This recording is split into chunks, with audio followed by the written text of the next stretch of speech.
नमस्कार दोस्तों, स्वागत है आपका हमारे चैनल पर।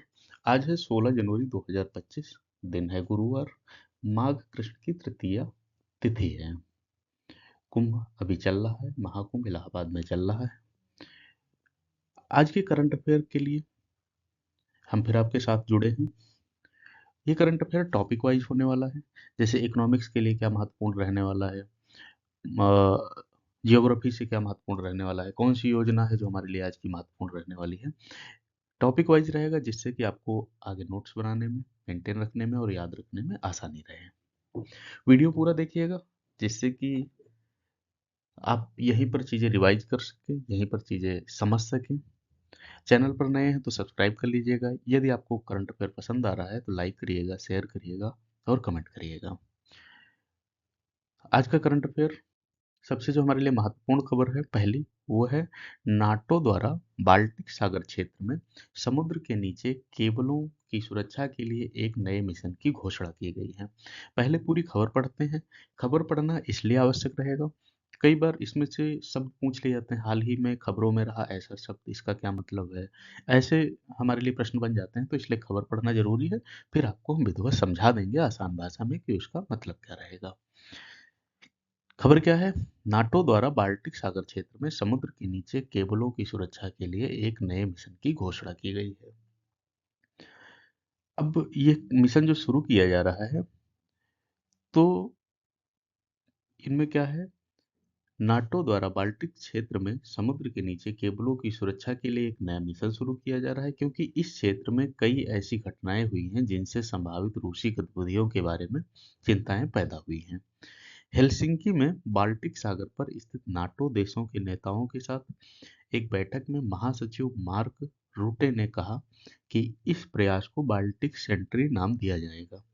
नए ऑपरेशन की घोषणा करते हुए रूटे ने इस बात पर प्रकाश डाला कि 95% से अधिक इंटरनेट ट्रैफिक समुद्र के नीचे केबलों के माध्यम से सुरक्षित है। उन्होंने कहा कि इन केबलों के 1.3 मिलियन किलोमीटर से प्रतिदिन अनुमानित $10 ट्रिलियन का वित्तीय लेन देन संभव हो रहा है। इस मिशन में फ्रिगेट और समुद्री गश्ती विमान शामिल होंगे और इससे बाल्टिक में सतर्कता बढ़ेगी। नौसेना के ड्रोनों का एक छोटा सा बेड़ा बढ़ी हुई निगरानी के रोकथाम प्रदान करने के लिए तैनात किया जाएगा। बेड़ा सैनिकों पुराने टैंकरों से बना है, जिनके स्वामित्व और सुरक्षा प्रथाओं के बारे में अनिश्चितता है, जो प्रतिबंधों से बचते हैं और तेल राजस्व मास्को को भेजते हैं। ये हमारे लिए खबर है। अब हम समझते हैं क्या है।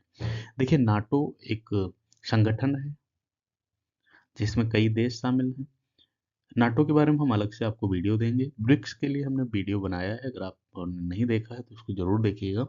ब्रिक्स उसमें पूरा कंप्लीट है, चाहे आप प्री दे रहे हो या मेंस दे रहे हो या वनडे हो या आपका कोई और एग्जाम हो, सबके लिए उसमें चीजें विधिवत तरीके से बताई गई हैं। अब इसके बारे में देखते हैं। प्रयास का नाम क्या रहेगा? बाल्टिक सेंट्री नाम दिया जाएगा। महासचिव कौन है नाटो के? मार्क रूटे। ये भी हमारे लिए महत्वपूर्ण रहने वाला है। इसके बाद देखो, महासचिव का नाम पूछा जा सकता है इस टाइम। नाटो के कौन से महासचिव हैं? मार्क रूटे हैं। होता क्या है कि 95% से अधिक जो है समुद्र के नीचे केबल पड़ी हुई है, जिससे इंटरनेट से व्यापार होता है, यानी कनेक्टिविटी वहां पर बढ़ी है। तो कनेक्टिविटी बढ़ी है तो वहां पर कई बार चांस है सुरक्षा की दृष्टि से भी, कई बार ऐसा हो सकता है कि कुछ ऐसी गतिविधियां हो जाएं जिससे सदस्य देशों को नुकसान हो। तो इस वजह से जो यहाँ पर मिशन बनाया गया है, तो सतर्कता बढ़ेगी, बाल्टिक में सतर्कता बढ़ने वाली है। मिशन में फ्रिगेट और समुद्री गश्ती विमान शामिल होने वाले हैं। तो हमारे लिए सीधी सीधी बात ये पढ़ समझना रहेगा कि नाटो को सुरक्षा की दृष्टि से एक मिशन चलाया गया है। जो नीचे केबल पड़ी हैं उनकी सुरक्षा, उसका कहीं गलत इस्तेमाल ना हो, इस वजह से ये हमारे लिए मिशन महत्वपूर्ण रहने वाला है। 2 प्रश्न खासकर बनेंगे वनडे एग्जाम के लिए। महासचिव कौन रहने वाले हैं और इसका नाम क्या है? बाल्टिक सेंट्री इसका नाम रहेगा। अगली जो हमारे लिए खबर है, वो है आईसीसी ने दिसंबर 2024 में जसप्रीत बुमराह को men's player of the month नामित किया। पहले खबर पढ़ते हैं फिर समझते हैं। आईसीसी ने भारत के ऑस्ट्रेलिया दौरे के दौरान उनके असाधारण प्रदर्शन को मान्यता देते हुए भारतीय तेज गेंदबाज जसप्रीत बुमराह को दिसंबर 2024 के लिए men's player of the month नामित किया है। 14 जनवरी को अंतर्राष्ट्रीय क्रिकेट परिषद ने विश्व स्तरीय विपक्षी टीमों पर बुमराह के प्रभुत्व को मान्यता देते हुए सम्मान की घोषणा की। बुमराह ने ऑस्ट्रेलिया के पेट कामिंस और दक्षिण अफ्रीका के डैन पैटरसन को हराकर यह पुरस्कार जीता है। बुमराह ने 3 कठिन टेस्ट मैचों में भारत की गेंदबाजी आक्रमण का नेतृत्व किया, जिसमें 14.22 की असाधारण औसत से 22 विकेट लिए गए। असाधारण योगदान के लिए उन्हें ऑस्ट्रेलिया में बार्टर गावस्कर ट्रॉफी 2024-25 में प्लेयर ऑफ द सीरीज का खिताब भी दिया गया था। आईसीसी ने ऑस्ट्रेलिया के स्टार ऑलराउंडर एनाबेल सदरलैंड को दिसंबर 2024 में women's player of the month चुना था।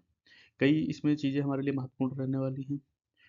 आईसीसी ने क्या किया है, दिसंबर 2024 के लिए जसप्रीत बुमराह को मेंस ऑफ द प्लेयर ये नामित किया गया है और ऑस्ट्रेलिया की स्टार ऑलराउंडर एनाबेल सदरलैंड को women's player of the month चुना गया है।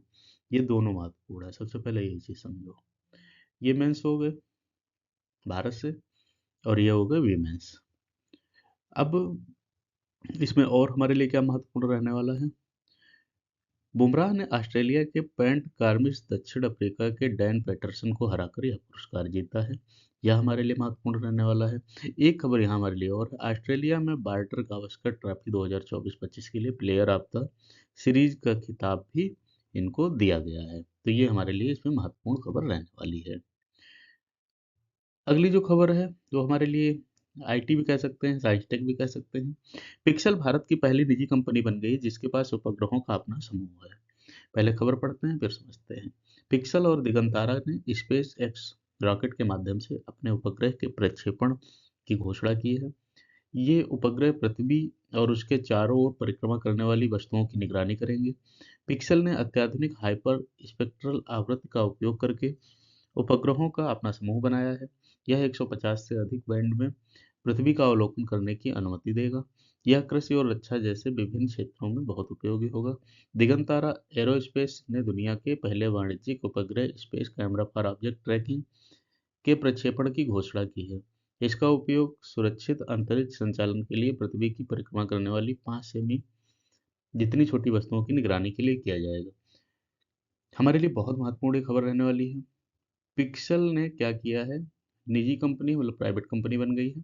इनके पास क्या है, उपग्रहों का अपना समूह है। किसके पास उपग्रहों का समूह है, पिक्सल के पास। कैसी कंपनी है, निजी कंपनी। पिक्सल और दिगंतारा ने स्पेस एक्स रॉकेट के माध्यम से अपने उपग्रह के प्रक्षेपण की घोषणा की है। अब क्या है, यह उपग्रह पृथ्वी और उसके चारों ओर परिक्रमा करने वाली वस्तुओं की निगरानी करने वाले हैं। कृषि रक्षा के लिए बहुत महत्वपूर्ण रहने वाला है। वाणिज्यिक उपग्रह space camera for object tracking के प्रक्षेपण की इसने घोषणा की है। कितना, 5 सेंटीमीटर जितनी छोटी वस्तुओं की निगरानी इससे की जा सकती है। ये मेंस में भी पूछा जा सकता है। हाल ही की उपलब्धियों में ऐसी चीज रही है जो ये मेंस में पूछी जाएगी।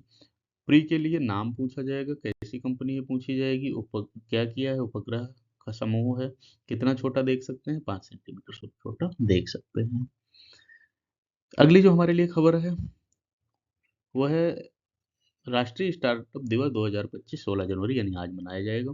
राष्ट्रीय 16 स्टार्टअप दिवस हर साल 16 जनवरी को मनाया जाता है। उद्यमिता, नवाचार, प्रौद्योगिकी, आत्मनिर्भरता और सहयोग को आगे बढ़ाने में स्टार्टअप की भूमिका को याद रखने के लिए इसे मनाया जाएगा। ये हमारे लिए महत्वपूर्ण खबर रहने वाली है, इसको हम समझते हैं। इसके बारे में तो हमने पहले ही बताया था, आज इसको समझते हैं। राष्ट्रीय स्टार्टअप दिवस कब होने वाला है, 16 जनवरी 2025 को मनाते हैं।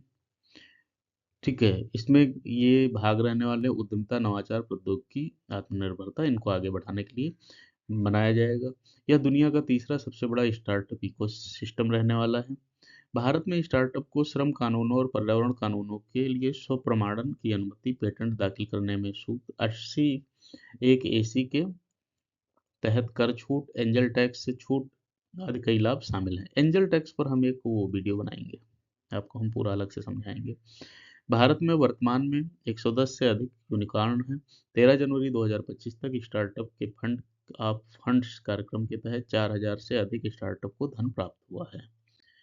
तो ये आज के लिए करंट अफेयर रहे हैं, जो कि आपको पढ़ने रहेंगे वनडे एग्जाम के लिए। कुछ ही चीज़ें उसमें पढ़ने रहेंगी विस्तार में, हम इसलिए बताते हैं कि जब आप मेंस हल कर रहे हो, मेंस की परीक्षा दे रहे हो, तो आप यहाँ से शब्द लेके चल सकें, आपको एक सभाषा शैली भी मिल सके, आपके पास इतना वहाँ पर कंटेंट हो सके कि आपका अपना उत्तर अच्छा हो सके। यदि आपको वीडियो अच्छा लगा है तो आप इसको लाइक ज़रूर करिएगा, कमेंट करिएगा, चैनल पर नए हैं सब्सक्राइब कर लीजिएगा, जिससे कि आने वाली वीडियो आपको समय से मिलती रहे। स्टैटिक जीके के वीडियो बराबर बनाए जा रहे हैं, आप उसको देख लिया करें। धन्यवाद।